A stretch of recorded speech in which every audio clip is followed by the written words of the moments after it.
ஒவ்வொரு முறை துணி துவைக்கும் போதும் நாம் நம்மை அறியாமல் ஆறுகளை மாசுபடுத்திக் கொண்டிருக்கிறோம். பொதுவாக டிடர்ஜென்ட்டுகளில் பாஸ்பேட்டுகள் உள்ளன. இவை வடிகால்களை கடந்து நதிகளில் சேர்கின்றன. பாஸ்பேட்டுகள் அதிக அளவில் பாசிகளை வளர்ச்சியடையச் செய்து நீர்நிலைகளை அழிக்கின்றன. இதனால் நீர்வாழ் உயிர்கள் அழிய நேரிட்டு நீரில் ஆக்சிஜன் குறைகிறது.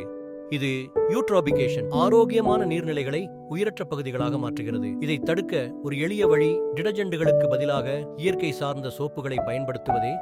இதனால் உங்கள் துணிகள் அதிக பிரகாசமாய் தெரியாமல் இருக்கலாம், ஆனால் நம் பூமி பாதுகாக்கப்படும். நம்மின் ஒவ்வொரு சிறிய தேர்வும் பெரிய மாற்றத்தை ஏற்படுத்தும். எனவே நீங்கள் மாசுபடுத்த விரும்புகிறீர்களா அல்லது பாதுகாக்க விரும்புகிறீர்களா? சோப்பை தேர்வு செய்வீர், நீரையும் வாழ்வையும் பாதுகாப்பீர்.